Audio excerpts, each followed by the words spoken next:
T minus 1 minute.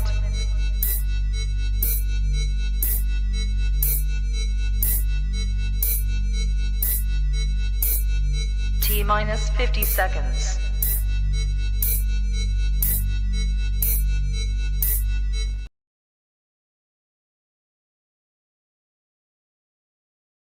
T minus 1 minute.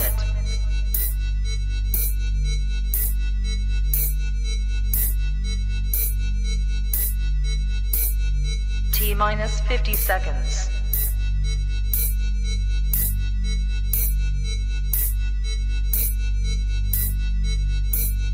T minus 40 seconds.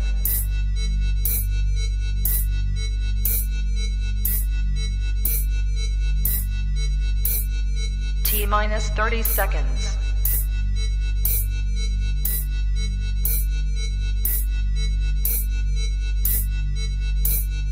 T minus 20 seconds.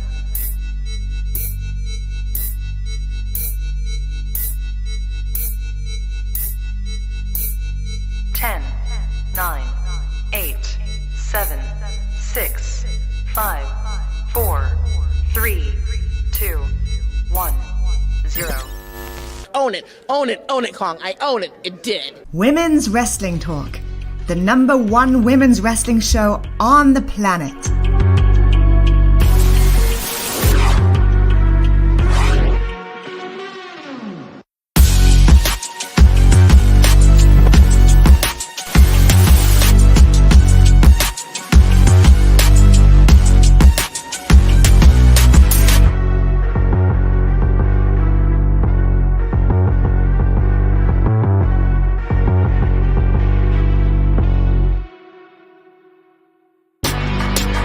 Women's Wrestling Talk, the #1 women's wrestling show on the planet. Hey, hey, hey, welcome to Women's Wrestling Talk, the #1 women's wrestling show on the planet. Of course, I'm your girl, Stephanie Hardy, host and creator of the Hardy Wrestling Podcast, host and writer for Women's Wrestling Talk, and color commentator for the Belladonna Division, Battle Club Pro, and Black Girl Magic 2022.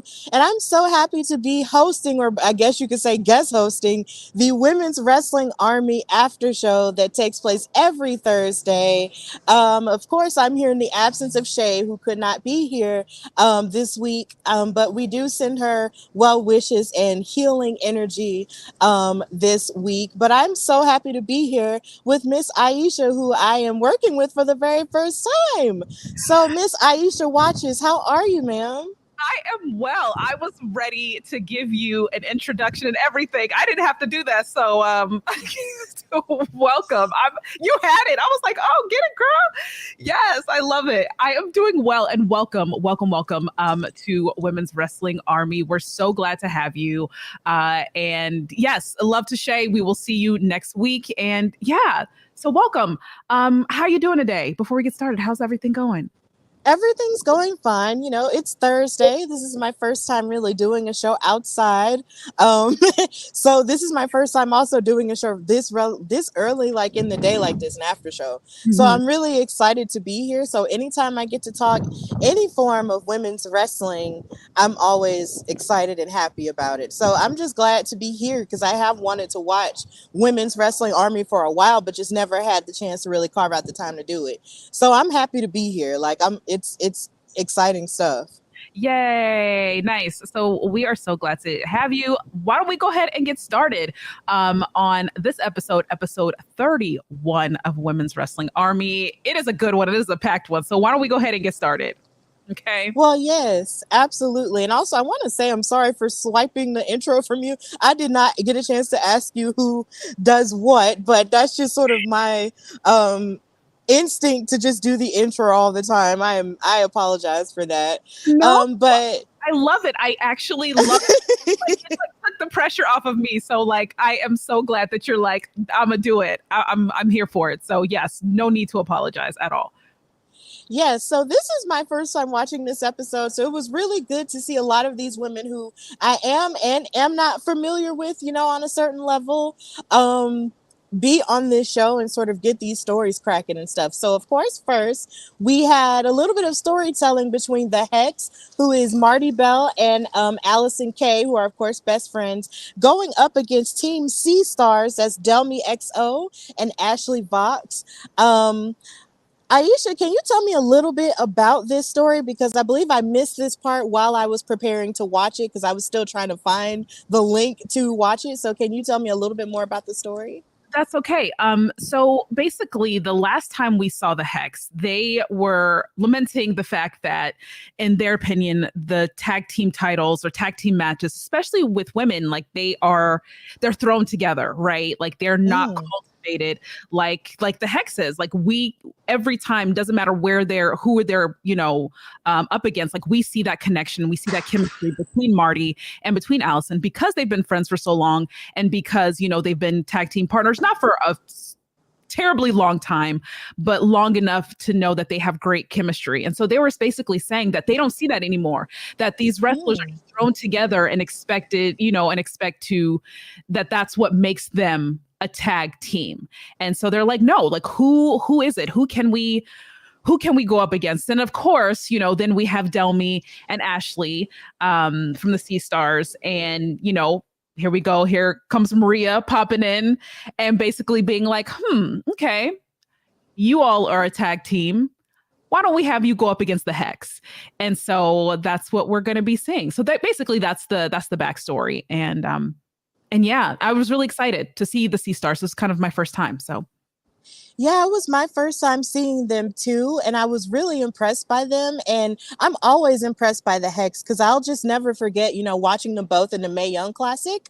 I believe it was the very first one. As a matter of fact, they were in the first Mae Young Classic, and being impressed by them individually. So the idea that the both of them came together and basically are this amazing and accomplished tag team was just amazing to see. And it looks like they're making the rounds because they were on Impact Wrestling, they were on NWA, and now here they are in Women's Wrestling Army.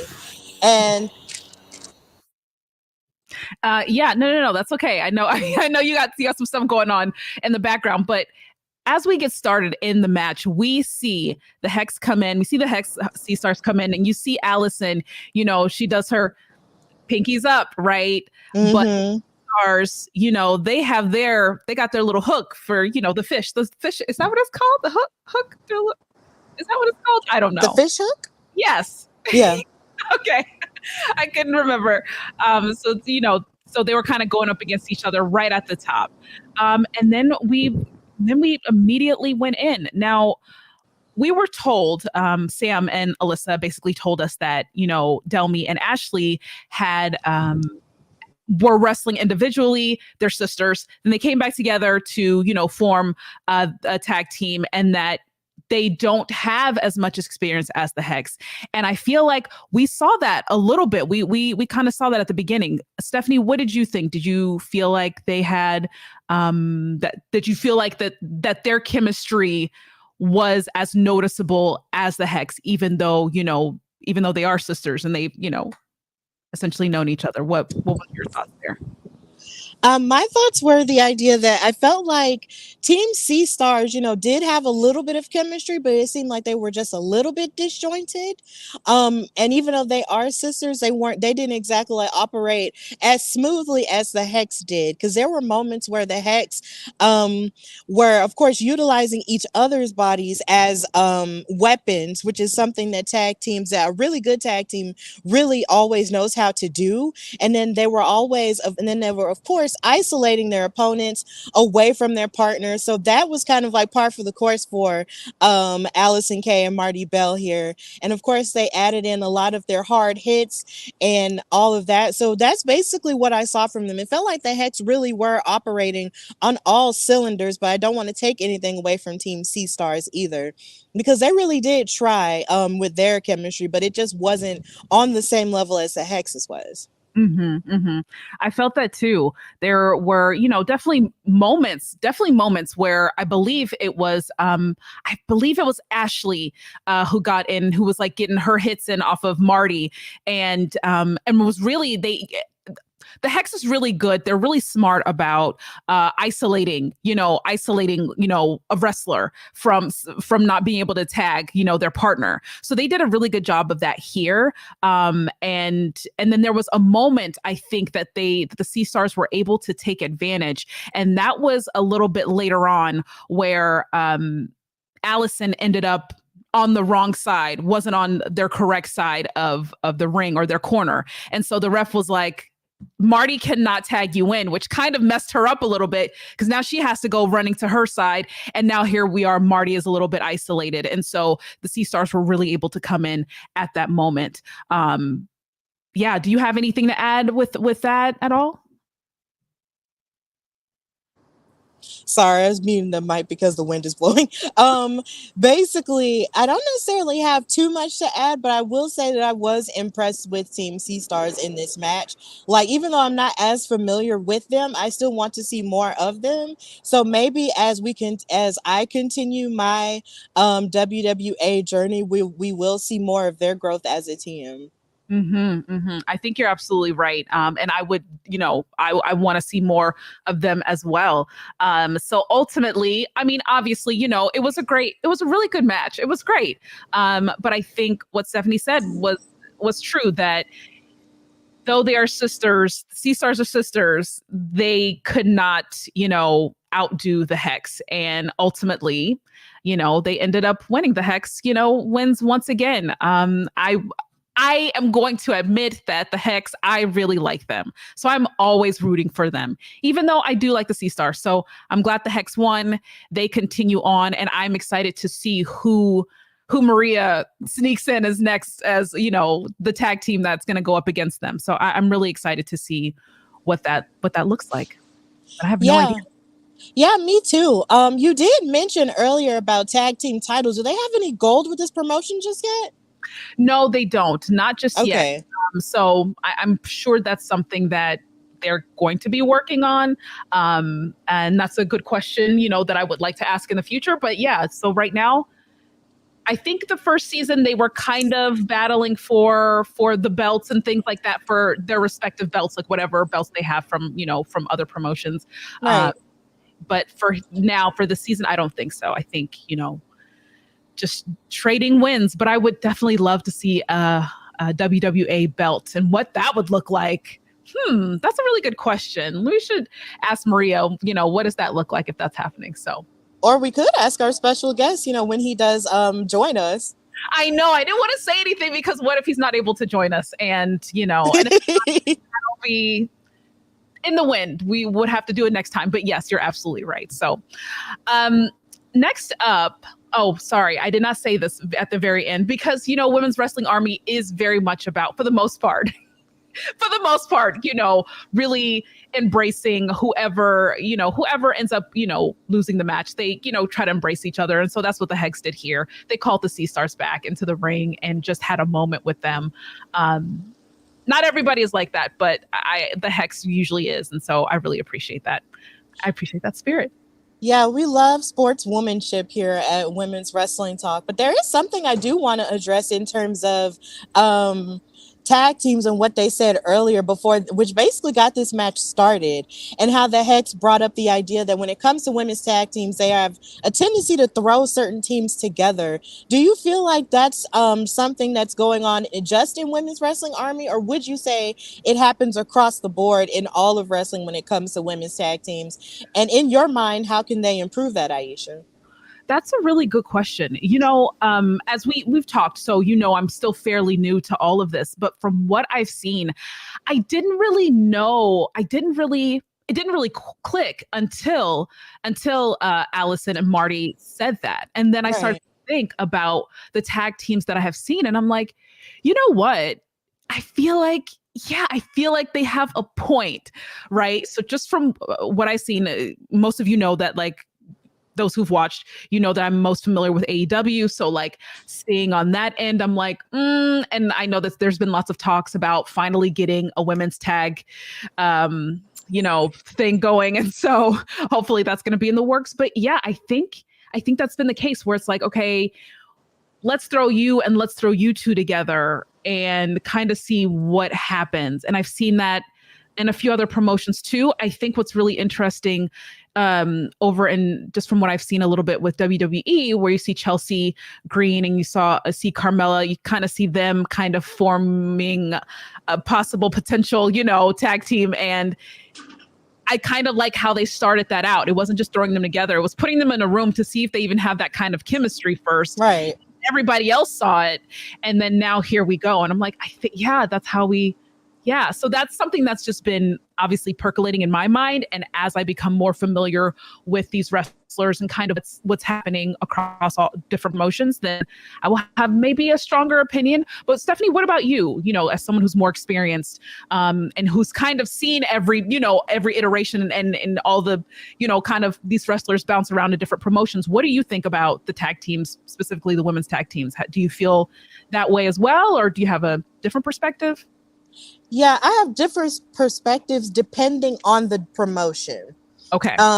When it comes to Impact Wrestling, like I mentioned with the Hex and how they've performed on there, they have done excellent when it comes to their tag team divisions. Of course, with the Knockouts tag division, and of course, even with just the Knockout single division, they've done so much for women's equality that you could, argue that there really isn't anything they're doing wrong on their part. And then number two, when it comes to WWE, there is a little bit of a struggle when it comes to their women's tag teams, because of course you have the idea of making all of these women's partnerships make sense, of course, because a lot of these women didn't come in, as a tag team. They sort of came in as a single star. So to just slap these teams together, and you could argue that even for the men too, to slap them together just wouldn't necessarily just make sense. Like it would have to mean something cohesive for the viewer, to be invested in it. And I feel like that's something that has been a little bit of a struggle with WWE, but I feel like they have the capacity with their talent in order to make more happen with their tag division. So I'm not giving up hope on them just yet. Now, when it comes to AEW, they definitely have the bodies if they ever wanted to start a women's tag division. They have so many women that you see on a regular basis, even on Dark and even Dark Elevation, who could very well, qualify for tag titles. But then with them, you also have the argument that maybe they have too many titles. But at the same time, it's like, for the sake of equality, a part of me really feels that if they gave their women's division a tag title situation, then that would be really good for them, and even also good for their Ring of Honor women as well. Mm-hmm. So I feel like it depends on various promotions, and but honestly, there is room for positive growth, on all brands. So that's really how I feel about it as a more experienced and more seasoned wrestling fan, as you would say. No, that's really awesome. And thank you for that. Again, I will definitely be keeping my eye on that because you are right. Like, especially with AEW, they have so many women wrestlers. They have so many that you just are not being, of course, we feel like not always being utilized. And, having a tag division, women's tag team division, I think would definitely help usher those women and get them seen more. So yeah. Do you have anything else to add before we move on? No, we can move on to the next match.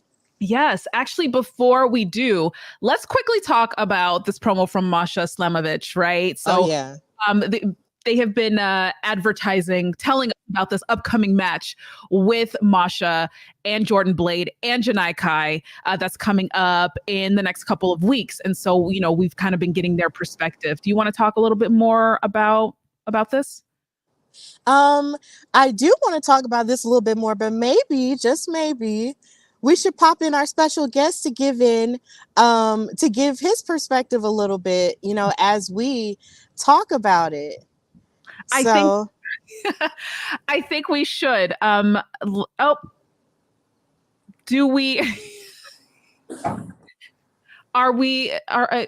Bobby, are you there? Question. Let's see. Oh, Bobby, we hear your voice. It looks like I'm loading. Well, while you are loading, why don't we go ahead and introduce you? You all know Bobby Cruz, right? Who is one of the co-founders of Women's Wrestling Army, also the voice of Ring of Honor, and has been in the business for, at this point, 20 20 plus years, 20 years or so. 29. 29. Holy cow, that's how old I am. I'm an old bastard. So we are excited to have Bobby Cruz here with us. Once his video loads, we'll get everything started. Where's my video? Say it again. Where is my video? I don't know. I'm a blank box. You are. And we love to see your face. Yes. Well, I don't know. It looked like something was trying to happen. Would you like to shut my camera off? I turned it back on. Would you like to reload, refresh, and come back in? Let's try. Okay. Yes. Great. That's perfectly fine. Thank you. Yes. Technology. What are we going to do? I know, right? So while we're waiting for Bobby to come back in, sorry, go ahead, Stephanie. You were saying about Masha? Yes. Okay. So this excited me because, first of all, Masha is someone that I've had the pleasure of interviewing twice for Women's Wrestling Talk in terms of at NWA Empower Weekend, which is where a lot of people's eyes, were on her for the very first time. She hit a lot of amazing athletic moves in a battle royale for the Invitational. I believe it was a trophy on the line. But then after that, she was even, I was happy to have her on my show, The Hardy Wrestling Podcast. And then she's also a trainer at the Fallout Shelter in New York. Shout outs to them. So I'm very familiar with her, and just seeing her on this show and being as rough and tumble and as tough as she knows how to be was just, amazing. Like, she's a very cut and dry woman. Like, she is about the business. Like, she wants to fight you and she wants to destroy her opponents. And I just love the energy that she brings no matter where she fights. So I was in love with this whole promo, and I can't wait to see this match with Jordan Blade and Janai Kai, who I'm also familiar with. Like, I'm ready to see her fight these women. I'm pumped. So am I. So last week we got a promo from Jordan, and where she talked about, how she knows that she'll have to train differently, and that, she's going to have to bring what she brings because she knows the powerhouses that are, Masha and Janai. And so I love seeing these little bits from these wrestlers because you're getting more personal, right? You're seeing how they really feel about, this upcoming match and like what they have to bring and their heart. And so I'm with you. I haven't seen a ton of what Masha has done, but I've always heard just nothing but great things. And so I'm really excited about this one too. Such a tough lady. I just love, and anytime I hear that she's in a match, I'm just like, uh-oh. Here she comes. Yeah. And this is going to be really interesting. I think this is going to be really interesting. Yeah. Oh yeah, it's gonna be really hard hitting, lots of ground and pound. It's just gonna be amazing. I'm excited for her. And I'm excited that she's with Women's Wrestling Army in this way as well. Like, I'm pumped. Like, the sky's the limit for her. Yeah. I believe our guest is trying to pop back in. Yeah, let's see if I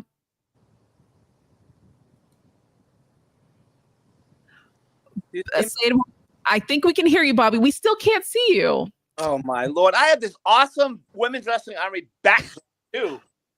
Oh. This is so upsetting to me.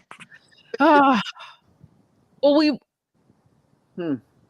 right, we can talk. We can talk. Okay, so we're gonna talk. Yes. We get your video working soon. But let's talk. Yes, Bobby, thank you so much for joining us on this after show for Women's Wrestling Army. How are you? Well, thanks, guys. Oh, did we lose you, Bobby? Uh-oh, did we lose? Oh. We lost the sound. You hear me? We hear you now. Yeah, we can hear you now. I'm not touch anything else. Let's just go with audio. So thanks for having me. Yeah, you guys, I just became aware recently of this post-show. Dave Hodgson, our ace producer up in Canada, had made Maria and I aware of this. And so I've been checking out some of your episodes kind of on demand on YouTube and so forth, and past episodes. And thanks so much for the support of Women's Wrestling Army. I was blown away by what I saw, the whole recaps and the frames, pictures of matches and discussing things in depth. It's been really good. Yay. Thank you so much. Shay and I, Shay, who could not be here this week. So we have the wonderful Stephanie Hardy stepping in. Shay and I, we were really excited about this. And so, and also, you've been in contact with TK, and TK was really, adamant. She's like, let's get on it. And we've had a really good time getting to know these wrestlers and getting to know Women's Wrestling Army. So, I don't know. Why don't we let's start. So I know you've done plenty of interviews where you talk about, your past and, how you've, kind of got into ring announcing and things like that. And so we're aware of that. I'm not going to have you recap that, but I am interested in, honestly, Women's Wrestling Army and how you and Maria had decided to just go about creating Women's Wrestling Army and kind of what that looked like and what it looked like building that up. Because I imagine it probably wasn't the easiest thing. So can you tell us a little bit about that? Yeah, it still isn't the easiest thing. Believe me, we're almost a year into it and it feels like it's been 10 years. But Wow. yeah, it really came out of Maria and I working together in the 2021 Ring of Honor Women's Division. Obviously I'd known Maria for years in her prior stint in Ring of Honor, just as, I was a ring announcer and she was a talent. And ironically, her husband, Mike, is like 2 towns over from me in this small town in Massachusetts. So I've known him since he literally started wrestling as a teenager. And he ends up marrying someone who ends up becoming my partner. So it's like a really weird thing, but small world sometimes. But Maria and I had been after the previous regime at Ring of Honor, under Sinclair Broadcast Group for a while. I wanted to, and I told them, I said, just give me the women's division. I thought it wasn't being run correctly. I thought it wasn't being given ample time, focus, exposure, all that stuff.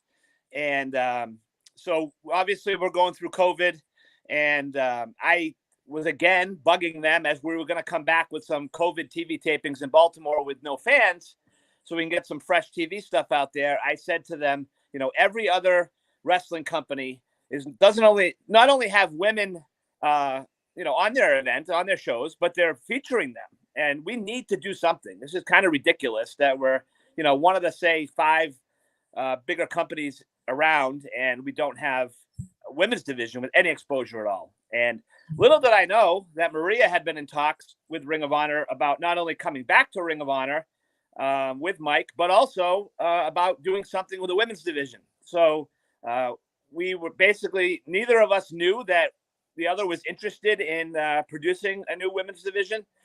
So we ended up talking towards the end of 2020, and conversations went really well. And it just became like a seamless thing for the two of us who work really, really well together. And I think the 2021 Ring of Honor Women's Division was up until that point the best Ring of Honor Women's Division in the company's history, especially for a year. Obviously, the rug got pulled out from under us at the end of 2021, but it's great now. I know we're talking about Women's Wrestling Army, but of course, I'm still with the Ring of Honor to see the focus back on the women's division with the new Ring of Honor weekly TV show. It main evented an episode recently with Athena defending against Willow Nightingale. So great to see some more that focus back on the women's division in Ring of Honor. But, going back to Maria and I, that's really where it came from. And when we all found out about the hiatus, or whatever you want to call it, Ring of Honor was going to go on at the end of 2021.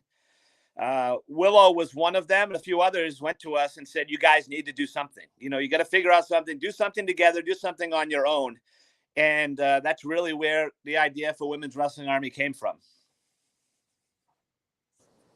Okay, so it's abundantly clear that this idea to start Women's Wrestling Army came from the motivation to give women more of an opportunity, and you weren't seeing enough of it. So essentially, you created your opportunity to give women more. Yeah, that's really what it was. And I will say that under the executive producer, whatever title he had, Hunter Johnston in Ring of Honor. once we got going in 2021 with it, he pretty much let us do what we wanted with the women's division.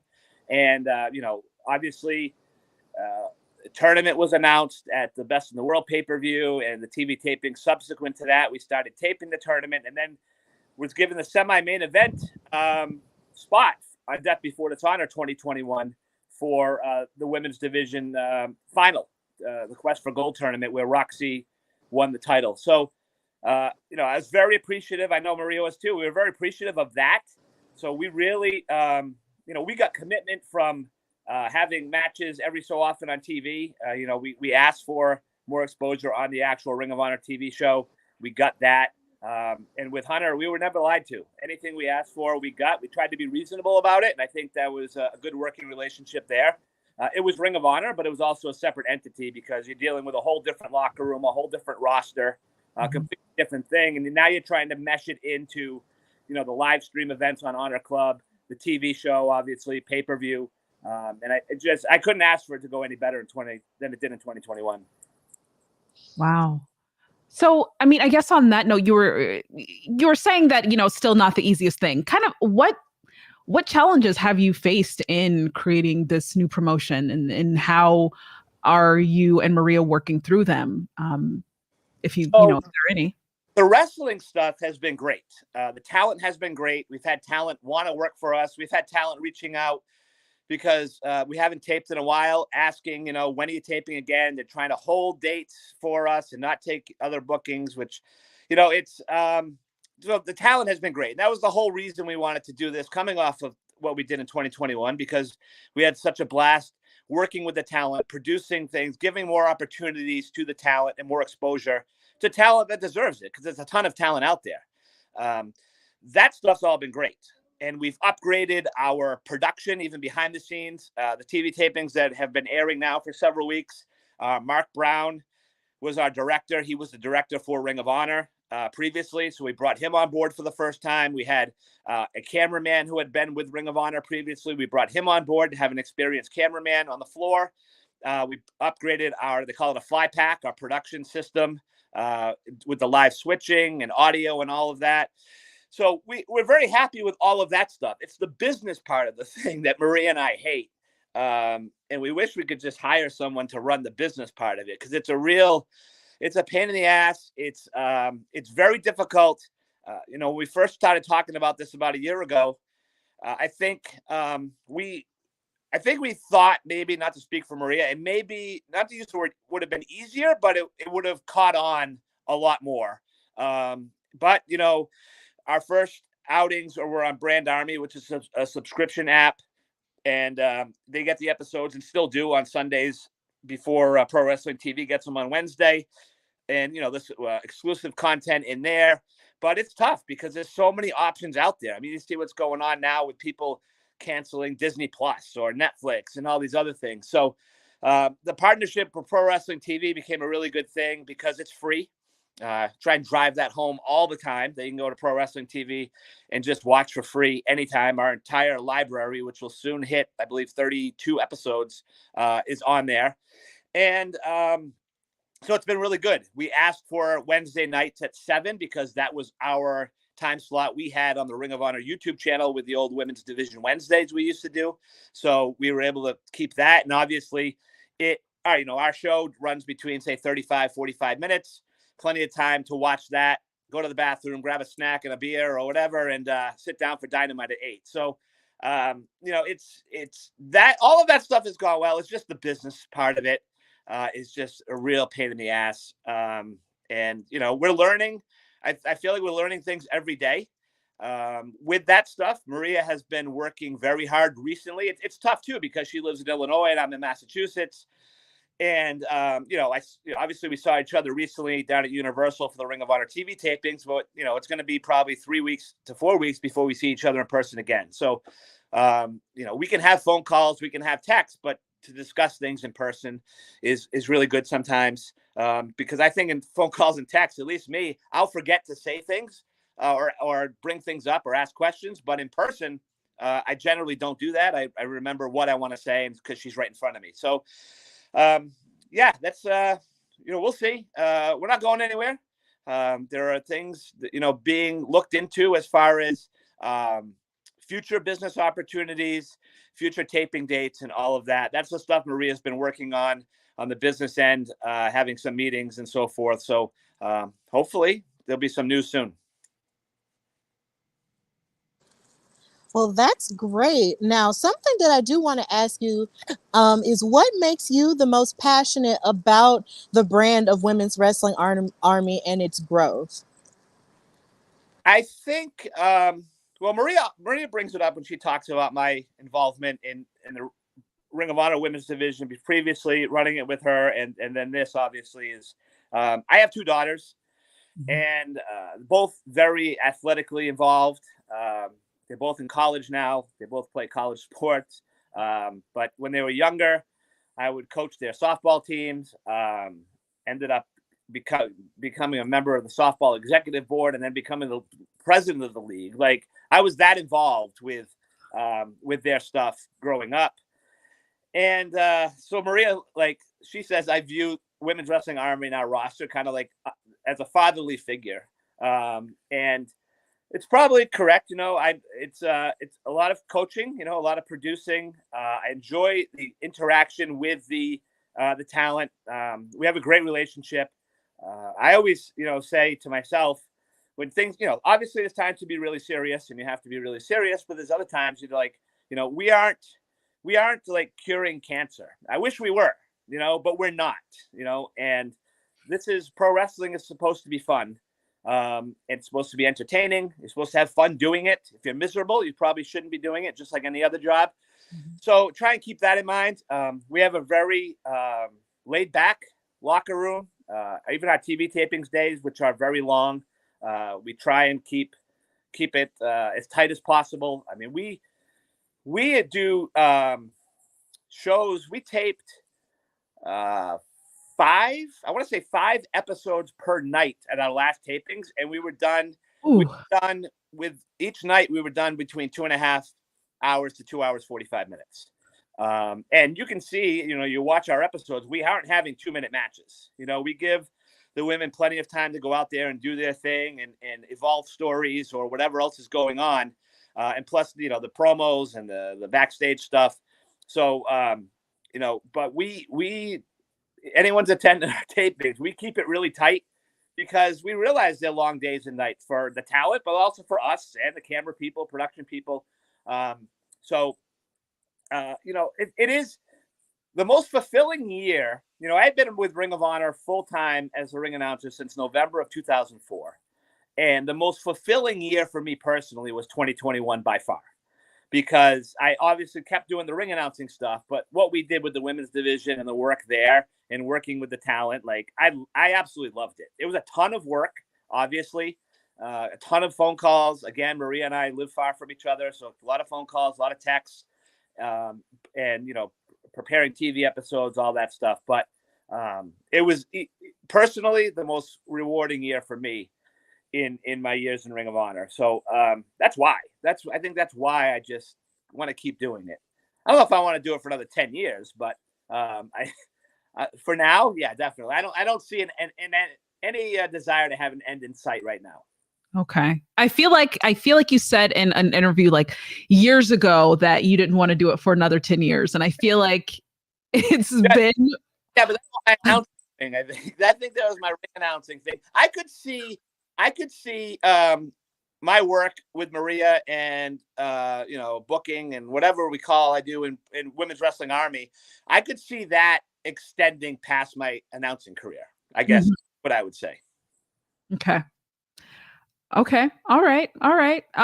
You know what? It's fascinating that you said, about your daughters and how you started coaching, with softball, and how I think that is, I think that's awesome, only because not only, but also, like, I have younger sisters who played softball, and how that in particular really, I believed helped my parents really be, ingratiate themselves in that. Right. So there's something about, seeing your kids in those sports and then wanting to go ahead and coach. Like, I think then that helps propel and have a more appreciation, I think, specifically for women in sports.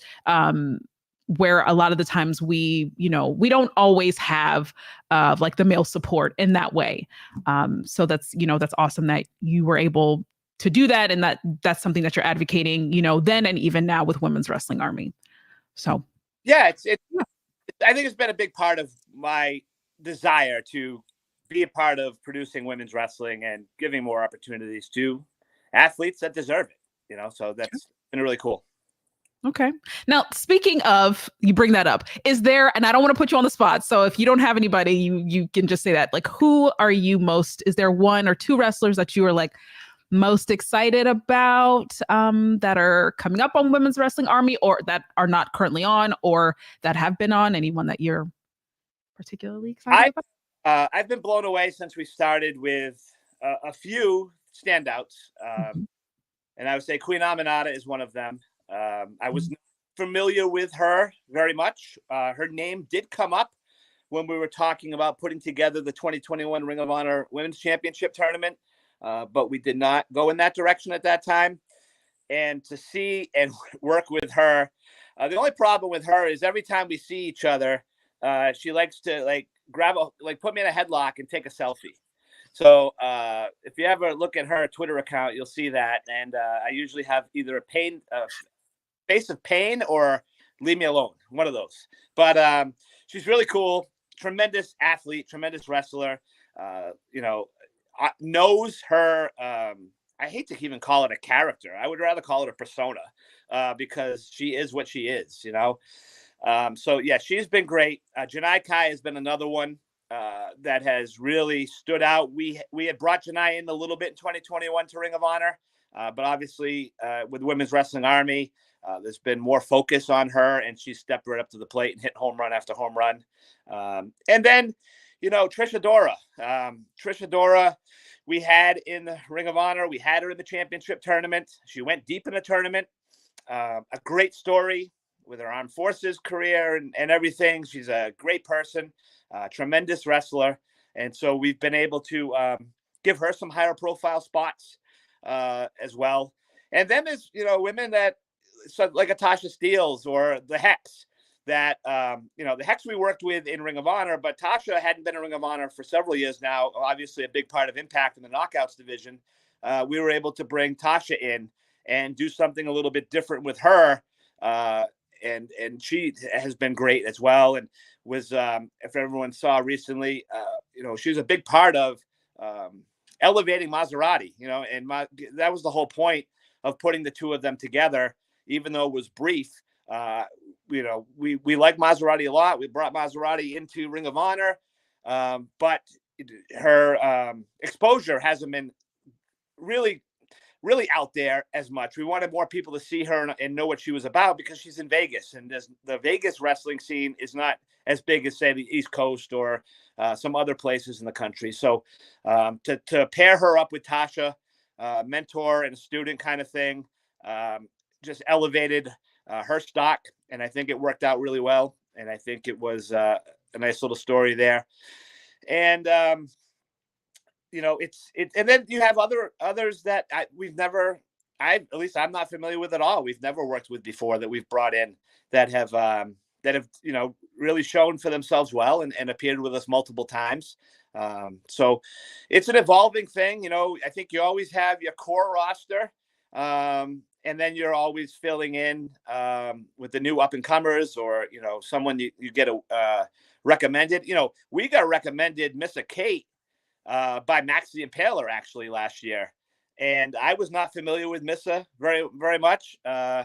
And Max sent me a text one day and they said, can you check out Missa Kate? So I went on YouTube and looked at Missa Kate, and I said, okay, yeah, there's something there. And we see what's going on with Missa Kate these days in Women's Wrestling Army. Quite the troublemaker. Quite the rabble rouser, not only in the locker room, but with fans and her. I mean, she's a pill, that's for sure. So, it's that kind of stuff. A lot of it comes from recommendations as well. That's funny. And Stephanie, I'll let you take it over. That's funny that you said Max sent a text. Like, I can't imagine Max the Impaler sending a text message. So that's hilarious. Yeah, that's a little crazy. To rephrase that, I doubt that they actually sent the text themselves. It was probably Rose on their behalf that sent the text. But it was from a number that said Max. So. Yeah, that's amazing. Well, Bobby, this is going to end our interview portion of this after show. So before we go into the rest of the after show, we have to pay the bills a little bit. So we'll be right back. Hey peeps, TK Trinidad here, boss lady of Women's Wrestling Talk. And I want to say thank you so much for watching, because you've got millions of options. Plus, you don't have to worry about sharing your password to check us out. But while you're here, hopefully you know we have so many more shows to watch, like Turnbuckle Glam, Raw post-show, WoW post-show, AEW Dynamite post-show, Women's Wrestling Army post-show, NXT post-show, Impact Wrestling post-show, AEW Rampage and SmackDown Live post-show, On the Scroll, ROH post-show, WWT Live, plus all of our interviews with the hottest women's wrestlers in the game. Make sure that you like, comment, and subscribe.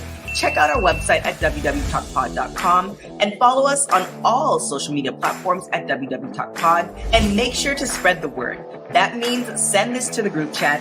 Yes, even the person with the green bubble. Thanks again so much for watching Women's Wrestling Talk, the #1 women's wrestling show on the planet. Ciao for now.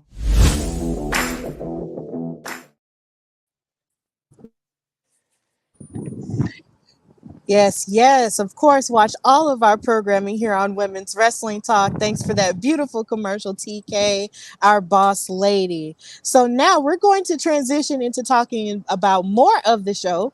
So the next match that we were about to get into, really quick, well, before we do. Yes.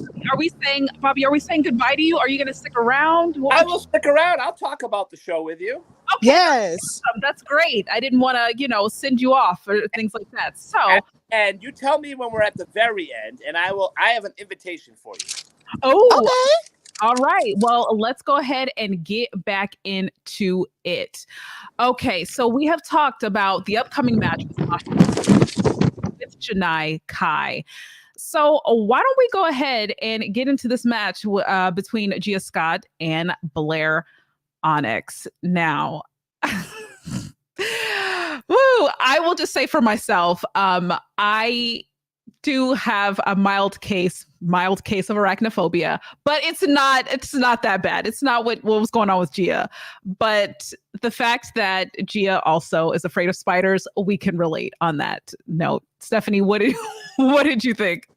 I thought this was funny because I'm not afraid of spiders, but my mother is. So she has a mild case of arachnophobia as well. So watching Gia, this amazing athlete who calls herself the greatest damn woman, be afraid of Blair Onyx, who has the persona of a spider, which is really funny, but still very relatable at the same time. But she did power through in the end. Sometimes life is about facing fears, and that's exactly what she did in this match. Bobby, are you afraid of spiders? Do you have arachnophobia? Or are you good? I don't consider myself having arachnophobia. I would assume, like, if I was out in the desert of Arizona and there's this big furry one or something, then it'd probably be a problem. But it's funny because both of my daughters, especially my older daughter Sarah, they hate spiders. Sarah would come out of her room for me to go get a spider that she found in her room. Oh. But the spider was dead. She wouldn't even pick up with a tissue or something a dead spider. Never mind alive. So very interesting. And maybe Gia's in the same category as my daughters. And so am I. Just go ahead and add me to that category because I can't. So back to the match. So we saw Blair using her flexibility to scare Gia, which was hilarious that Gia had to just take herself out of the ring for a moment. She had to collect herself.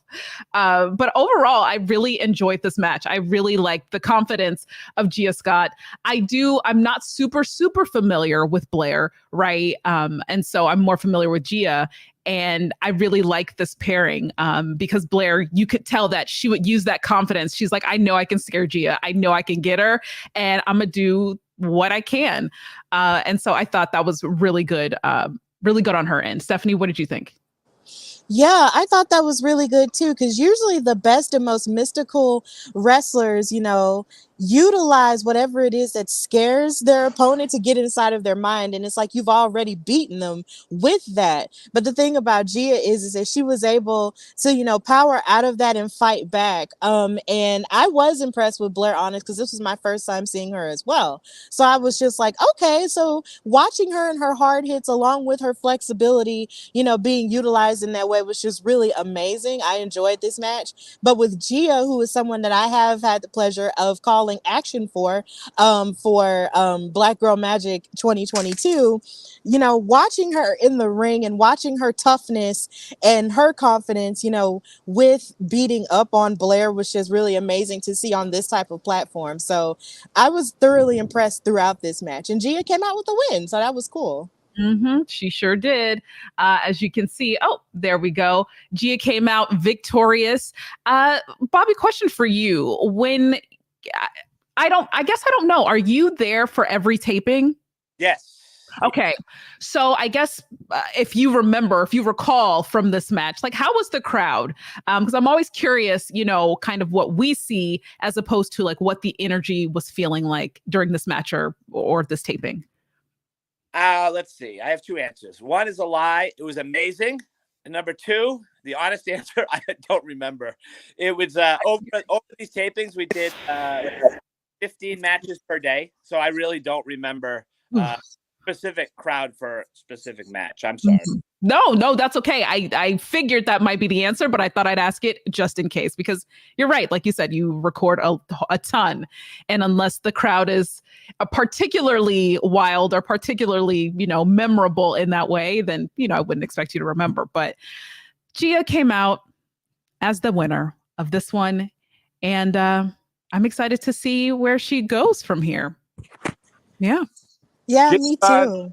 Gia's on a little bit of a roll lately. She sure is. So why don't we go ahead and talk about this promo with Janai Kai. And Stephanie and I were talking about this before we hopped on, and about how much we like Janai. Stephanie, I'll let you go ahead and take it away. Yes. So what we were saying, Bobby, is the fact that I was telling Aisha that I'm very familiar with Janai Kai as well, because I did see her in Battle Club Pro, and just watching her evolve, her evolution as a wrestler has just been amazing. And with a lot of her hard hits and her quickness, with her training in Muay Thai and multiple martial arts, it's like she just has this very tough exterior on the outside. But watching this promo with Women's Wrestling Army really sort of gave me more of an inner look at the person, and I really enjoyed seeing that from her, because every time you see her, she's always ready to fight, and ready to go into combat. So seeing her and her mental state going into this match that she's going to have with Jordan Blade and Masha Slamovich was really amazing to see. She's like a silent assassin. Right. These sit downs are great. This is where Maria really shines. Maria is really good at producing the promos and these kind of sit down interviews. These were her idea for this match. And it's just really, really good stuff, in depth. Obviously, we're showing clips of them. We're not showing the full interviews, but as we get closer to the match coming up it'll air on March 29th on Pro Wrestling TV. We will on social media put more and more of footage of the actual interviews out there. But just really good stuff. You get to learn about the athletes, and Masha. I think Masha kind of blew me away with her. Just I'm gonna beat the hell out of both of them, and I hit the hardest, and it's going to be a long night for them and all that other stuff. But, Janai and Jordan previously a little more subdued. But I also found it very interesting that Janai was really talking about maybe disadvantages she has in the match as far as the ground game. and so forth. So really interesting stuff, like a scouting report as to what she's looking to do going forward. You are right, and I'm really excited to see how this match turns out, because we have different abilities, different energies. It's gonna be good. I'm really excited about it. So why don't we go ahead and jump into our very last match, and I will go ahead and do the setup, and Stephanie can get right into it. So the last time we saw Billie Starkz, she had just defeated Blair, and but before she did her pin, we heard Max's music, which kind of shook Billie a little bit, and so she confronts Amy backstage, and Amy's like, Max is hungry, and then we see Billie Starkz on the ground. Poor girl. Now, my question was, we were told that it was Max. That's what we were told. But for me, I'm really of the mindset that it was Amy, because, Amy's the one. She's kind of been the aggressor, and she's supposed to be the mouthpiece for Max. But I'm like, Amy, I think you're the one that did this. So we get started. We got Billie, we got Max, and of course, we have Amy. Stephanie, go ahead. Take it away. Yeah, so I really did think that Amy, since this was my first time seeing Amy, I was just like, oh my gosh, who is this lady? She looks very devious, right? But, she really was the mouthpiece for Max. And she just had this mysterious look to her. But, as, after Amy sort of just stood to the side and let Max the Impaler do what they were going to do, that was pretty much, a done deal. And Billie Starkz, proved that she was very resilient and also very brave in terms of trying to face her. And she had a lot of quickness, which went up against Max the Impaler's brute strength. And it's kind of hard to fight someone like Max the Impaler, who has so much strength, has so much, so many hard hits and all of the above, could very well use all of their body parts to just knock you down, and you really have no choice but to just take it as punishment, right? But Billie Starkz really did, try her best with all of her high flying moves and all of that. There was even one point where Max acted like they were going to run into Billie and the chairs, and Billie moved out of the way. And I was just like, oh, this is crazy. She turned Max into a bowling ball. But after that point, the rest of the match was really good. I enjoyed it. But Max just proved that they are that person, and they wound up defeating Billie. And Billie tried her best, but it just wasn't good enough against Max the Impaler. So, yeah. Again, like I was telling you before, that, I am a fan. I'm terrified, but also a fan of Max the Impaler. And I'm always curious to see how each wrestler is going to come to the ring and how they are going to defeat Max, right? Like, it has to be something other than strength, because that's already a foregone conclusion. Max has that brute strength and that period. So you have to find a different way to figure out how to defeat them. And Billie, she did her best. She had her flips, she had her kicks and things like that. But ultimately, that was we saw the spear here, and I think that was it. I think that was it for Billie. But also, of course, yes, the size difference. But also Billie, is very young, one of the youngest wrestlers we have, right? So I think that is something that was working against her as well. Bobby, question for you. Now, when you all see Max, how is that energy? Because I'm afraid, just watching on my computer. So how is that in the locker room? How is that backstage? It's a very brief interaction. Just making sure that they have made it there and ready for the match. Okay, that's it. Ready to go. Hit the music and go. Not a lot of talking, not a lot of chit chat about, hey, how's things or anything like that. It's straight to business. And talking about Billie, I was live tweeting when the episode aired on Pro Wrestling TV, and it was the typical David versus Goliath type match here. And I thought Billie did great. It's It was that story actually got thrown together day of, believe it or not. So you want a little inside stuff? Here we go. Of course. So Maria, ever since the Ring of Honor days, Maria says that on day of show, I'm the boss. Like, there needs to be one point person as far as questions from talent, booking stuff, whatever. So Maria's doing her things, producing the promos and interviews. Obviously when something comes up where I need to make a change or something, out of respect, because she's my business partner, I run it by Maria. But when it comes down to it, she says, the day of, I need to be the point person and handle all this stuff. So we were originally going to do match number 2 with Max and Lufisto, which we had done on our previous taping at Logan Square in Chicago that ended in a locker room ending melee, no finish, double disqualification type match. So we were going to come back with that, and Lufisto never made it to the last taping. And again, Wow. you feel like you're dealing with weather issues. Maybe we were in Chicago, and but Chicago weather wasn't the problem there. Her connection was in New York, and there was heavy winds and everything, so she never made it. So we had to call an audible that day and kind of, okay, what do we do with Max? Because we only had Max for one of the 2 nights, and trying to decide what we're going to do, and kind of looked at it. And that's where kind of the story with Billie popped in and made sense. And we were able to tell that story because we only had Billie one night as well.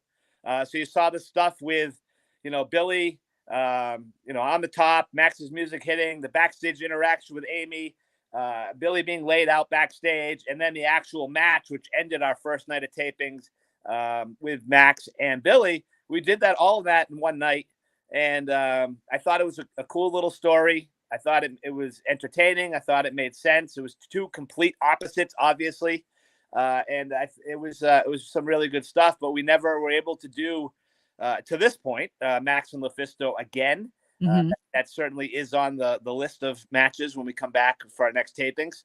But it was that's really how this whole Max, Billie, Amy story happened. Wow. You know what?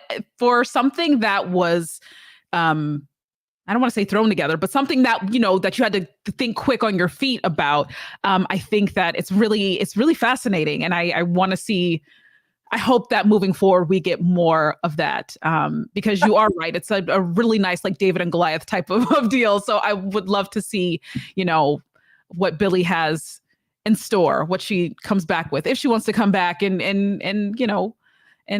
challenge Max again. I'd love to see it. It would make total sense in real life and in storyline wise that Billie isn't done with Max. Why would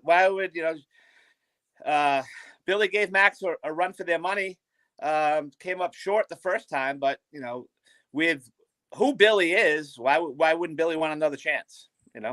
There you go. So that is the end of our after show. I think Stephanie had to pop out. But before we go, Bobby, you said that you had something you like. I don't know what it is. So I would love to hear. All the interviews I've done over the years that had video, this is the best I've ever looked. So I thank you guys for this black box that I am. Whatever. As long as you can hear me. That's all I do is talk anyway, right? That's all I do. That's all right. We can hear you. But yeah, as I mentioned earlier, I'm really we're appreciative of the support that you guys have given Women's Wrestling Army. And in the interim between when our final episode of the last tapings airs soon and when we get to our next taping, to be determined, we will be doing some stuff that we used to do in Ring of Honor with the women's division when we had some time gaps as well, where we'll do some watch-along episodes with talent and so forth. Or during Ring of Honor time, we had Maria's talk show that she had named Beyond the Bells, which we kind of carried over to Women's Wrestling Army. So we'll have some of that stuff, some talking about episodes, some talking during episodes. And I would like to invite you guys to come on for an episode. And to me, this is the official post show. But you can do a post show about the post show basically, and just just jibber jab about Women's Wrestling Army and talk about different things. We'll obviously have some matches or clips or whatever we can get into. So I think I would love you guys to come on and do something like that with us as well. And we'll plug your thing here. Don't worry. And yeah, thank you so much. No, of course, yes. The answer is yes. We would love to. So awesome. So we'll be in touch soon as far as once we get going with that. An episode coming up is actually just has Maria talking about Women's Wrestling Army and what we've done to this point, as well as talking about the upcoming three-way. Actually, it's a huge double main event episode on March 29th on Pro Wrestling TV. It's Queen Aminata versus Sky Blue, who has been doing great things on AEW. And then the match that everyone knows about, because we keep ramming it down people's throats, is Masha, Janai, and Jordan in that triple threat match, which is really good stuff. So after that, we'll be looking to do some of these interactive episodes, and we'll definitely be in touch with you guys. And please tell Shay hi for me. I am such a fan of her breakdowns of how she breaks down the episodes as well. So I'm a fan, and she's not here, but that's okay. That's okay, because then, when we go on your show, you'll be able to talk to her, and then we would definitely always love to have you back. So, so whenever you want to come back, please let us know. But thank you so much for that offer. Again, we would love to, and we are excited to talk about Women's Wrestling Army, and it's just been awesome. And it's been awesome for me. Really quick, I do like to let people know that I am fairly new to wrestling, very, very new. Within the last 6 months, I started watching. So for the very first time. So it's been quite a journey just to be able to get to know the business, to get to know these wrestlers. So it's been really cool. So I'm really excited.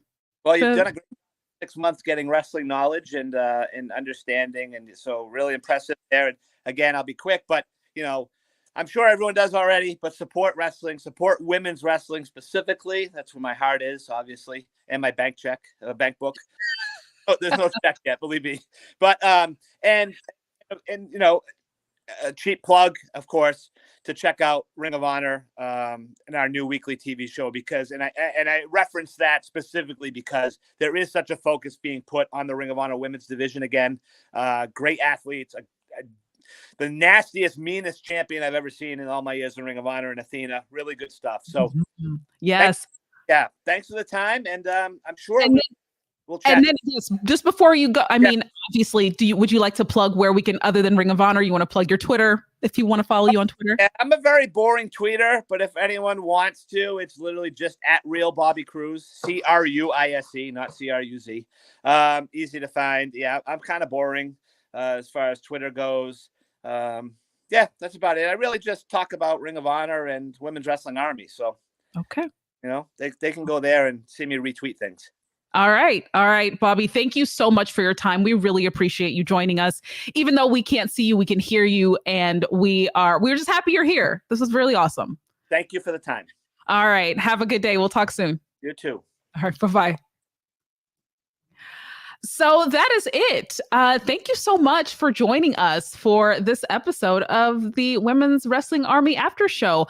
Special thank you to Stephanie Hardy. Make sure you check her out. Hardy Wrestling Podcast. Oh, I wish you would have left me with the actual stuff so I can, actually properly plug that. And thanks again to Bobby for being here. So until next time, next Thursday. Actually, before I go, I do want to point out that Bobby did mention Ring of Honor. We do have an after show with our honorably dynamite. Oh, shoot. See, I messed that up. Mika, Al, y'all know what the deal is. Check them out. New episode of Ring of Honor today, I believe that they will be reviewing. So please check them out. They're really awesome. So on behalf of Women's Wrestling Army After Show, my name is Aisha. Thank you for watching Women's Wrestling Talk, the #1 women's wrestling show on the planet. Peace, y'all. Women's Wrestling Talk, the #1 women's wrestling show on the planet.